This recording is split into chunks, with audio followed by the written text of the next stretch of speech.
Тоңғыш қазақ серенадасы өмірге қалай келді? Әлен серенады Шәкен жазды ғой, басқа композиторлар серенада жазған жоқ. Вальс королі Шәмші Қалдаяқовтың сыған қызын құлай сүйгені қаншалықты шындық? Осы күнге дейін мысалы жаңағы сыйғандардың арасында ол кісілік болмапты, өтірік екен, алып қаш сөз екен. Сонда мен Шәмші ағамыздың аузын мен тыңдап бастым, аузынан алып бастым. Сонда Шәмші ағам маған өтірік айтқан. Сыған серенадасы әні неліктен халыққа 30 жыл кешігіп жетті? Алғашқы орындаушы оша ұнамаған Шәкен. Талайды тамсандырған әннің өміршеңдігі енді қашанға дейін жалғасады? Бұл ән туралы беретін бағам шексіздік беретін, шексіздік баға болса.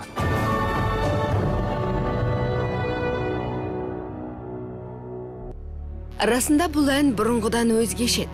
Жаңаша стиль, жаңаша ырғақ, тіпті қазақ әуеніне мүлдем ұқсамайды десе болады. Мұны саз әлемінен хабар бар майталмандар бірден аңғарды, айтты. Айтып қана қоймай, таңданыс білдірді. Таңдан басқа шара бар ма? Бұл әрбір әнімен қазақ даласын тербеген әйгілі Шәмшінің кезекті шедеврі, сыған серенадасы болатын. Атауы да естіген жан елең ететін, үнемі ән мен бидің ортасында жүретін сол сығандармен байланысты. Ал енді сығанның әндерін жақсы көретін Шәкен, орыстың әндерін жақсы көретін. Соларды негізінде нақышына келтіріп айтып отыратын. Қазақ композиторлардың ешқайсысы серенада жазған жоқ қой. Ал енді серенад деген қазақтың арасында болмаған серенад жанры. Бізде айтыс деген бар. Қыз бен жігіт айтысады, тойда айтысады, жеке арнайы барып айтысады.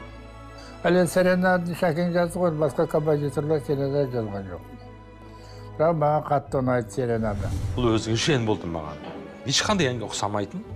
Мен тыңдап жүрген әндерге мүлдем ұқсамайтын. Формасы да ұқсамайтын. Сөзі де бір түрлі қысық.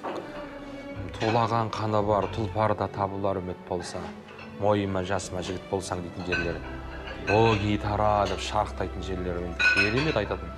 Бұл әнді сол кезде Шәмші атамыз, Шәмші әкеміз не деген стиль? Сол уақыттағы адамның миына кірмейтін стиль бір қарапты. Шындығына келгенде бұл куплетінен гөрі қайырмасы ұзақ ау. Қайырмасының өзі бір талай. Шында бір жарым куплетке татиды. Негізінде көбіне қайырма онша қатты ұзақ болмайды. Мысалы, өзі бір 4 жол, одан кейін тағы да 4 жол болып бітетті. Қайталай салады. Ең болса бір 4 жолды қайталайды. Бұл жерде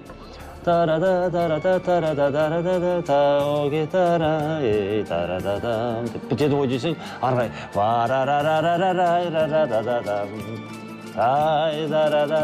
әрі кетіп жатыр. Қайранбасын, тағылмасын. Несі көп бір ерекше өлең өз негізінде. Шәмші Қалдаяқов өз ғұмырында 300-ге жуық ән шығарып, артына өшпестей мұра қалдырды. Әндері халық жадынан мәңгіге орын алды. Әрбір шығармасын ел қалай туып, қалай жазылғанын жақсы білет десек артық емес. Алайда дәл осы сыған серенадасына келгенде, арада талай жыл өткеніне қарамастан, әннің шығу тарихы өз жұмбағын әлі жасырып келеді. Дау тудырмас бір ғана дүние, ол сыған серенадасы шынайы махаббат сезімін жырлаған туынды екендігі.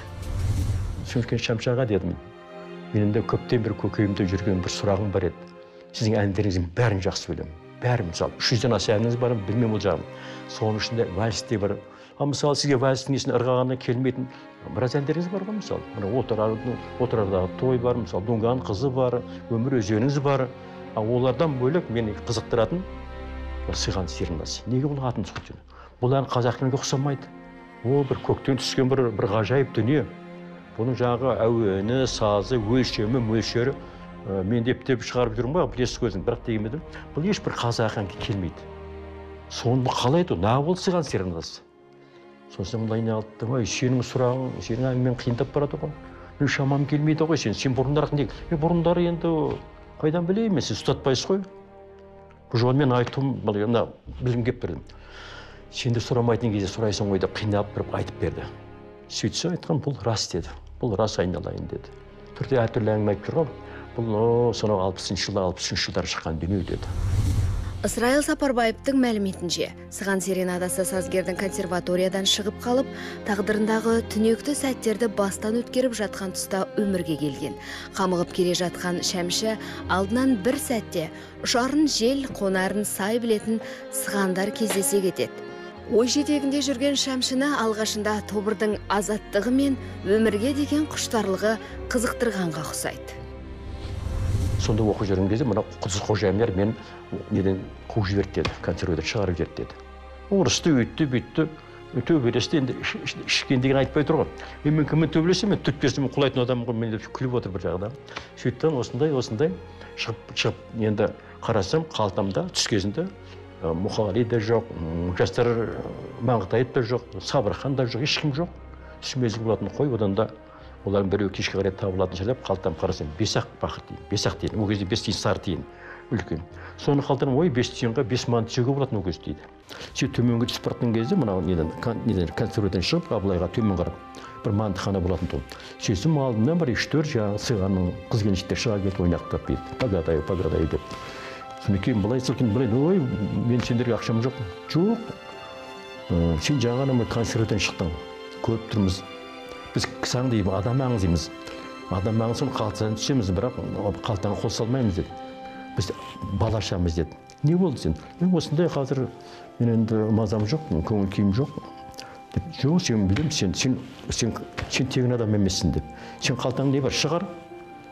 Ой, енді балашатын болсың ашып, жоқ, біз былай ақшасы тиынсыз ашпаймыз деді. Ол мал жүрмейді деді. Жарайды дедім дағын, алтын, 5-ақ бағырым бар. Бол, соңғы жетеді деп, бүйтіп жаптым дейді, соны екен бап тұрдым.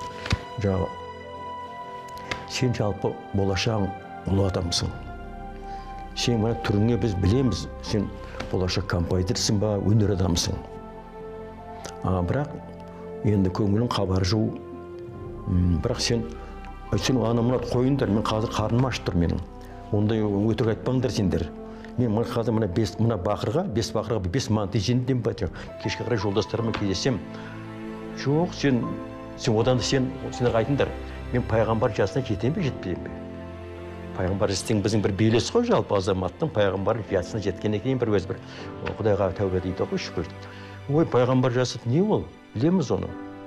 Сен мына қазақ қанша өмір сүретін болса, қазақ деген халық қанша жасайтын болса, сен сонша жасайтын. Ой, сендер мен жалғап тастадыңдар ғой. Жарайды онда деп, мына тиын берейін деп қарасам, 5 тиын жоқ дейді. Ашқан жоқпын дейді. 5 тиын жоқ. Ойбай, мұнан енді сендерге берейін деп отырдым ғой.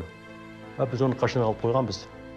Енді қайта мен енді қарным ашып тұр ғой, мына 5 тиынға қайт беріңдер, менің барып мант жеуім керек. Жоқ, сен одан да жаңағы көңіл күйің жоқ екен. Сен одан да біздің 2-3 күн біздің мына табырға барып қайт. Табырға демал. Сенен ештеңе сұрамаймыз. Болды, 2-3 күн демал. Көңіл күйің ортадан келсін сен. Қайғырма, мұңайма, қайтып оқу түсесің. Біздің айтқан, бірақ сен қазақ қанша жасайтын, сен сонша жасайсың. Менің жаңағы біреу тұрып айтты жаңағы. Мен анау барон, мен баронның қызымын. Жүрдеп қоярда қоймай, önнен кетіп барады. Содан кейін ойландым дейді. Жарайды енді. Ешкім олар қазір ешкім таба алмаймын. Кетсе кетіп жаңағы мынау Алматыда ол кезде мынау Тастақ бар ғой, Тастақ деген бір үй жоқ, әшейін Тастақ жер екен. Сол жерге алып бардым дейді. Соны 1-2 күн боламын деп едім, құрғыр ана Изолда деген қызға. Одан мен ұнатып қалды, мен де ұнатып қалдым. Ән айтып, соңғы кешке қарай сұмдық күніге той, күніге мейрам екен, гитараны қойып, от жағаттан билейді. Қазақтан бе соның дейді, не керек дейді. Болса да оқудан шығып кеттім деп, сол 1 айдан аса болған біраз деп жейді. Осылайша Сығандар тобыры Шәмші Қалдаяқов өміріне өзінше әсер қалдырады. Ол осы ортада жүріп, Сыған қызы Изольдаға ғашық болады. Кейін аз ғана ғұмырына серік болған тобырға деген сағыныш пен қимастық өмірге жаңа әннің келуіне себепші болды. Бір күні мынау Қарашай кеп қатын күн суыта бастаған кезде, анау екеуміз әңгімелесіп, түнде сырласып, мұңдасатын болдық, сырласатын болды. Ана құрғыз мені ұнатып қалды дейді. Мен де кетер емеспін дейді. Соң не істеу керек деп тұрған сөйтіп, бірақ та қамшысын алып баруын келді. Бүгін түнде шешіңдер. Қайсың қаласыңдар, қайсың кетесіңдер. Таң алдында біз күн шықпай біз көтеруіміз керек, өйткені күн суып баратыр. Біз енді таңертең көшеміз. мынау ауған Тәжікстан жаққа. Болыңдар, таң атпай бір шешіндер. Содан кейін барып бір-бірімізге жаңағы сен қал, мен қал деп. Сосын бір ойбай менің ата-анам бір қазақ психология. Ой, әке-шешем, ағайын туысқан мен не дейді. Ойбай Шәмші қалды деп сығандарға ертіп кетіп қап деген масқара ғой. Ой, сен жылауға келсің ғой. Онда жоқ, мен жыламаймын, мен сені жақсы көріп қалдым. Одан да мен сені алып қалсайшы, сен қалсайшы деп айттым дейді. Жоқ, мен қала алмаймын, мен жаңағы аспандағы құста бір, мен де бір, мен еркін құспын. Деп соны кейін екеуміз сүйіптеріне таң атып қалған соң, амал жоқ, жаңағы шатырдың бәрі жинап алып тұрып, табыры кетті дейді. Кетіп баратқан кезде барып тұрып, жаңағы қайта-қайта қыз қарайды, көзіне мөлт-мөлт жасағып барады, мен де қимаймын. Бір жүрегім жылға кеткенде болды деп сөйтіп шын мәнінде құрғырды ұнатып қалыппын дейді. Сонымен жүрек күн шығып кетті, олар кетті, көкжиегі асып кетті дейді. Сол сәтті өзіне аңылдап, ішінен аңылдап, мына тұтас келді дейді. Ән келді дейді. Соң ән туды, Мұхтарға жазып алдымдан кейін Алматыға барып, Қадырды іздеп алып тұрып, Қадырға беріп кеттім. Мен қалдырып кетесе, ол бір жұмыс істеп жатыр екен, қалдырып кетсе, кейін бір хабарласасың ғой деп қалдырып кеттім дейді. Мен осы шыққан дүние дейді. Көп болса бір айдан аса жүрдім, бірақ олар кетті, содан кейін көрген жоқпын деп сөйтті. Шәмші атамыз енді ол кісінің жүрегі қазақ. Менің Қазақстаным деген әнді жазған адам бір сығанның артынан өзі еріп кетпейді ғой. Сондықтан еріп кетпей сол әнді тек қана ән қалдырғанын айтсайшы. Ол әннің мелодиясына қарап тұрып сөз жазу Қадыр атамыз енді сұмдық қой. Не деген сөздер? Ойбай, не дейсің, Шәмші қалдаяқ Сиғанның қызына ғашық болыпты. Өйтіпті, бүйтіпті деген әңгімелер қауесеттер тарап кетті. Оның біреуіне рас, біреуіне өтірік.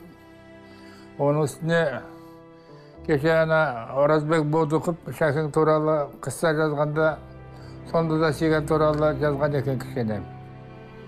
Сиған тобырында болды деп. Ол енді шын ба өтірік па жағын мен білмеймін. Бірақ енді Шәкеңнің Сиған тобырында болмаған маған айтқан жоқ. Бірақ бір рет айтты, бірінші Алматы мен екінші Алматы ортасындағы қалың Ұрашшада көрдім Сигандарды деп бір әңгімесінде айтып едім маған. Қыздың барлығы, жорамалдың барлығы келген деп айтып отырады. Осылайша әлі күнге дейін Шәмші мен Сыған қызы Изольда арасындағы махаббаттың болған-болмағаны туралы мәселеде көз көргендердің пікірі бір жерге тоғысқан емес. Алайда Сыған серенадасы әнінің өмірге келуіне, музыкасы сан түрлі, жан-жағын той-думанға бөлеп жүретін Сыған халқының ықпалы болғанын ешкім жоққа шығара алмас. Мұны әннің сөзін жазған атақты ақын Қадыр Мырзалы өзінің Иірім атты естелік кітабында атап өтеді. Сыған дегендер батырып, сендердің ойдан тапқанды. Сол Сыған қызыменен бірге сол кезде енді оны символический дүние қылып алуға болады. Символикалық бір ән туды. Сыған қыз деген. Сол ән анау қыз арқылы туды. Қызды көргесен туды. Қызбенен сөйлескесен туды. Қыздың әсемдігі, қыздың Сыған қызының құпия мінезі, көз қарасы. Анеге ол өзі толып тұрған ән, қыздың өзі. Оған неге ән әрден басқа? Онда ақан серінде бір жандарды бәрін құртыңдар, бәрі қыздарға әлен ойдады. Қалай енді? Қарағым ай деп жүрміз міне бәріміз. Енді оны кім кәне содан жеңіліп атқан? Егер бір композитор әнін жазса, ол жай қыз болмаған. Оны Сыған қыз демейік, ал оның атын Қаракөз дейік. Қашық болған кезде енді елі қалай ойлайды, енді бұл бір махаббат болды дегенде бір керемет. Оның көркіне, ақылдығына ғашық болған шығар. Енді бірақ семья болудың жолын ойламаған ол кісі, бірақ бір қазақтың жігітінің жүрегін тербеген соң Сыған қызына арналған Сыған серенадасы деген ән екен. Бірақ енді ол қызды ол өмірінде ол қолынан ұстап көрмеген шығар, мойнынан белінен ұстап қыдырып көрмеген шығар, бірақ дей тұрғанмен де сондай бір Сығанның қызы осындай керемет әнге себепкер болды да. Барым жазып алып ауыздан есім. Ал енді соны осы күнге дейін мысалы жаңағы Сығандардың арасында ол кісі болмапты, өтірік екен, алып қаш сөз екен. Сонда мен Шәмші ағамыздың аузын мен тыңдап бастым, аузынан алып бастым. Сонда Шәмші ағам маған өтірік айтқаны ма? Осылайша әуенін бұрын соңды ел естімеген, сазы мен сөзі үйлескен, шоқтығы биік ән өмірге келеді. Әдетте шәмші әндері жарыққа шығысымен өз әншісін тез тауып, ел арасына кең таралып кете баратын. Алайда бұл жолы бәрі олай болмады. Әуеніне қызығып, әнді айтуға бел буғандар аз емес еді. Бірақ еш қайсысы туындының бағын аша алмайды. Бірінші кезекте ол орындаулар шәмшінің өзіне ұнамаған көрінеді. Сега серенде абстрактный сөз жазылған ғой. Содан кеше мына 95-те ме, 96-да ма фестиваль болды ғой. Сонда айтылды ғой, пәленбай жатып. Орындаушы, алғашқы орындаушы оша ұнамаған Шәкеңе. Содан кейін бұны жауып қоя салған. Сонау 60 жылдары жарық көрген ән сазгердің көзі тірісінде халыққа жетпей, шамамен 30 жылдай жатып қалады. Әнді алғаш орындағандар қатарында Шара Тыныштығұлова, Зәуреш Еспергенова, Алтынбек Қоразбаевтар тұрса, бертін бұл тізімді Жұбаныш Жексенұлы, Рамазан Стамғазиевтар жалғады.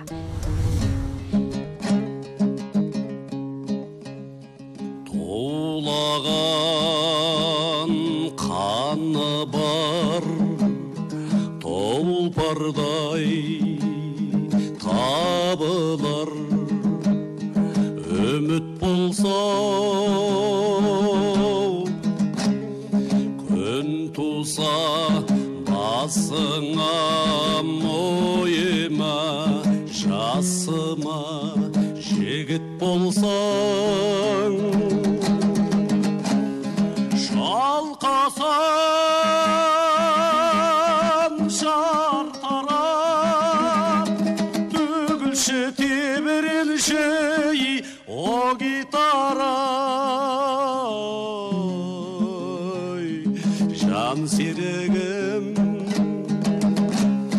төгілсің тарап, жаным тарықпасын,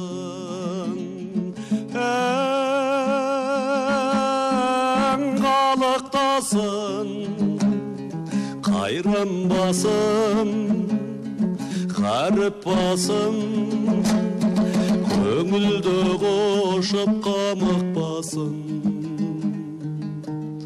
қамықпасын.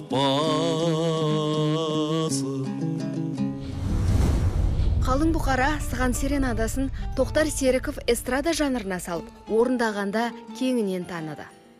Шәмші атам иманды болғыр. Бұл әнді өзі Салтанат Айбергенова деген апамыз бар. Төлеген Айбергенова атамыздың қызы. Сол кісі осы әнге бола бір шақырып кездесу жасаған баяғыда. Сонда Салтанат апамыз осы әнді маған бір кішкентай бір историясын айтты, тарихын айтты. Шәмші атамыз бірде үйіне келіп, Төлеген атамыздың фортепианомен осыны тартыпты. Өзі айтты дейді, сонда мен естіген болам дейді. Сонда Төлеген атамыз, ой, бір керемет ән екен ғой деп сөйлескен айтқан. Иә, бұл әннің орындаушысы әлі дүниеге келген жоқ. Бұның әні өз орындаушысы келеді әлі. Бұны әлі жарыққа шығарады деп айтқан. Сол сөз есімдет деп Салтанат апай маған айтты. Соңында іштей қуандым. Алла тағала сол әнді соншама адамдар айтып жүрген кезде мені күтіп жүрмекен. Бұл әнге қалай жолығуым енді бір өте қызық оқиға. Бұл әнді мен ұстазым Алтынбек Қоразбаев көкемнен естіп жүрдім. Ол кісі жеке домбырада орындады. Бірден мені батылым жетіп айта қойған жоқ. Айтам деген ой болған жоқ ол кезде. Бірақ тыңдап керемет ән, ғажап ән, сондай күй кешіп жүрдім де. Кейін бір осы бизнес саласында өте орны бар. Түйсен Нұрланов деген ағамыз бар. Біздің мен өзі үлкен ағам ол кісі. Сол кісі бір жол сапарда екен келе жатып осы әнді мен орындап бердім. Бір отырыста. Содан ол кісі тыңдап, мына әннің ғажабына таңғалдым. Сонда ән екен, ғажап ән екен. Осы ән мен сен жаздыршаш, осы ән мен саған көмектесейін деп ол кісі қолға салған сол кісі. Ең бірінші. Әнді орындауға бел болып, оны жаңаша жаздыратын студия іздеуге кіріскен жас әнші Тоқтар Серіковтің расында айы оңынан туады.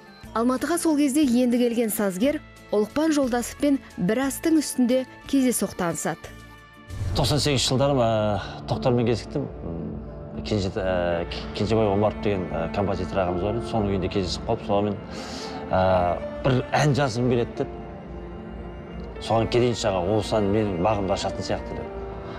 Сонымен ойымдадым жоқ, жақсы деп. Бір күні Тоқтар келді. Студент кезі ғой енді. Жап жас. Сонымен келіп, үйге келіп, өзде көшпеген кездерім, әлі студиям жоқ, үйде жасап атқан шақтарым. Сонымен үйде жазып, қандай өлең десем, ыңылдап айтып бастады. Сыған серенасын айтып тұр. Сонымен айтып, ойбай, бұны мен оның алдында теледидардан Рамазан Стамғазиевтің домбырамен айтқан версиясын естігем. Естіп, ойбай, мынау бір әдемі ән екен деп. Оның алдында сыған серенасы, шынымды айтсам, мен қанша жылдан, 70 жылдардан бері келатқан ән ғой. Мен ол өлеңді естімеппін. Сол естігеннен кейін анау өзім сол өлеңге ғашық болып бастап жасап кеткен ғой. Өзім жасаймын осы өлеңді деп. Бастап жасап, негізі куплет, қайырма бәрін бітіріп қойғам. Тек басында қалай бастаймын бұл өлеңді, қалай халықтың құлағына елең еткізетіндей бір сондай бір бастау керек болды. Бұл айтқан кезде выступление деп айтады, сол выступлениені жасау керек болды. Сонымен дағдарып жүрген кез Тоқтардың көзі келіп, мынау мен жасап атқан әнім ғой деп. Ойбай, аға, бұл маған енді кәдімгідей өзімнің куәлігім болу керек, паспортым. Осы өлеңді енді мен негізінде өстіп өзім жоспарлап қойып едім деп. Сосын жап-жас жігіт, сосын ойланып отырмын да, менде ән табылар, менде ән көп қой. Тоқтар, сенің бағың шынымен ашылып кететін шығар деп, сонымен екеуміз біраз әңгімелесіп, кәдімгідей жақсы әңгіме болды. Бір күні үйде отырып, арасында басқа әндерді де бастап кеттік. Отырып просто бір отырдым да, клавишпен отырып, фонон узуымен та-да-дам деп отырғам. Пе-да-дам, та-да-дам, те-да-дам, деп бастап кетті. Ұнап қалды өзіме. Тоқтарға ұнады. Сонда Оқпан ағамыздың айтқан бір сөзі бар. Хат бәлая деп. Не болды ол хат деп үлгермей қалдым, неге өзіме жазып қалып жатыр едім деп. Сөйтсем менен де бұрын ол кісі айтып қалып жатыр екен. Жоқ, сенің жөнің бар ғой, айта қой деп, осы әнді тыңдап, мен домбырамен орындап бердім. Соны осының аранжировкасын жасадым. Жасап, осы әнді содан көн сахнаға сол тамаша қалып қалды. Сонымен енді тамашаға шығатын болдық. Оқпан Есенов ағамыз ол кезде тірі тие берсін. Сол кісі кешкі сағат 6-та тамаша, күндіз сағат 2-3 болып Тоқтарға ұнамай жатыр. Не істейміз? Кеттік дедім да, нені қойдым да, о жерде енді сол кезде ненің условиясы, о жерде телевизионный передача, ол телевидение түсіреді, сондықтан бәрі фонограммен болу керек.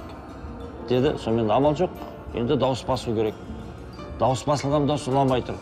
Сол үйде отырып, жаман майтофонмен, менің жаман тойға шығатын аппаратыммен отырып, АТТР дейма бір 3000 теңгенің микрофоны бар еді.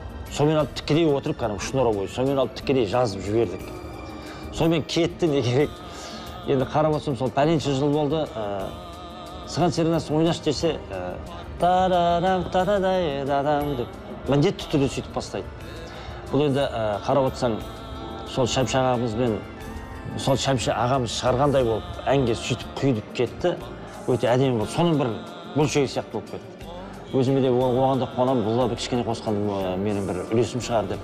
Сол кезде есімнен кетпеді, ең алғашқы сахнаға шығып, сол сыған серенасымен халықтың керемет ықыласына бөлендім. Жібермей қойды шапана қарап. Сол кезде мен таң қалдым әннің құдіретіне. Жібермейтін шығып келатсам, марқұм Мадина апамыз Ерғалиева сол күтті екен. Ол кісі былай амандасып жүретім. Мен басап, құшақтап. Мынаны көрдің бе Тоқтар ықыласта? Мына халықтың ықыласын көрдің бе? Ол саған соғып тұр. Сен кеттің, ұштың осымен шығасып. Бұл ән сені сүйрейді алға. Деп содан терім ағып тұрған маңдайыма қарамай, маңдайымнан сүйден әкісі. Иманды болған. Бұл мен әнге емес, ана кісінің құшақтаған нәмәз болып жүрмін. Сондай өнердің мен деген азаматтарымен, сондай сол кездегі патшайымдар құшақтағанда мен керемет болып, мәз болып, есім танып жүр, өзімді жұлдыз сезініп. Сол айтқандай, сол күннен бастап сол ән іздеуге түсті. Қазақ радиосында қай жерге барсам сыған серенасы, базарға барсам сол бір әнге бола кассеталар сатылып атады. Бір әнге бола концертке шақырады, бір әнге бола тойға шақырады. Осы әнді айтқанда жасыратын жоқ, жыртығымды жамады. Осы ән менің кәдімгідей еңсемді көтеріп, осы қазақ өнерінде жүрген мен деген азаматтардың, қыздардың қатарына қосты. Содан осы әнге мен өле-өлгенше қарыздармын, себебі бұл ән менің бағымды жандырған, Тоқтар деген атымды халықтың арасында танытқан. Жалғыз осы біздің Қазақстанда қазақтар емес, әлем дүние жүзіндегі қазақтарға атымды танытқан мәшһүр ән. Осылайша Лұқпан Жолдасов азаматтық жасап, өзім айтамын деп әзірлеп жүрген Сыған серенадасы әнін жаңа аранжировкасымен Тоқтарға береді. Тіпті бұл еңбек үшін ақы да сұрамайды. Бұл өнер адамдары арасында кездесе бермейтін мәрттік еді. Сыған серенадасы әні осылай жаңаша түрленіп, тыңдарманға жол тартады. Аз ғана уақытта ең танымал әндердің біріне айналады. Онсыз елімізде бірде-бір концерт, бірде-бір той думан өтпейтін күйге жетеді.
Ғашықтарды әлдилеген махаббаттан туған әннің драматургияға толы тарихы болса, ақын Исраил Сапарбайға тыным бермейді.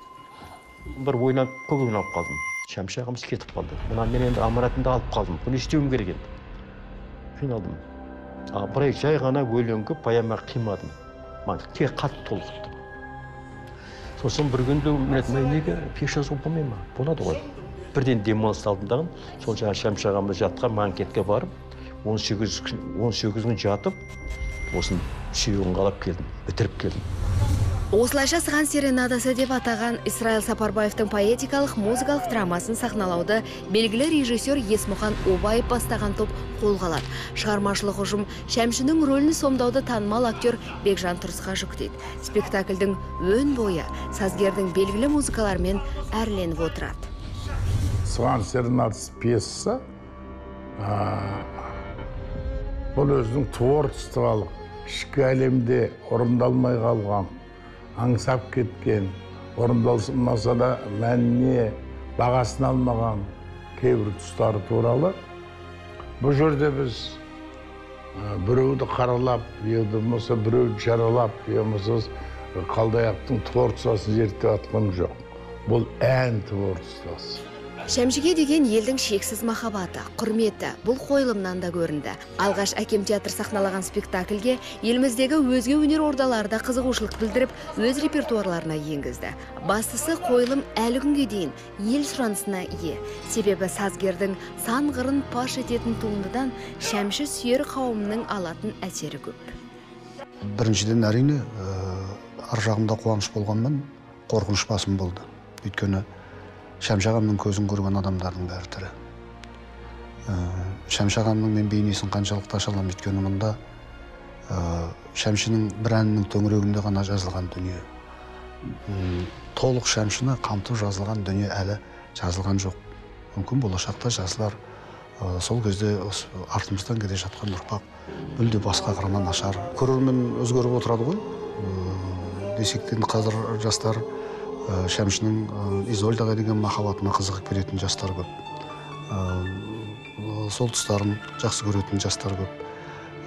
Сол 20 жылдан бері қарай әлі де сол үзбей келіп келе жатқан әрі де көрермендеріміз бар.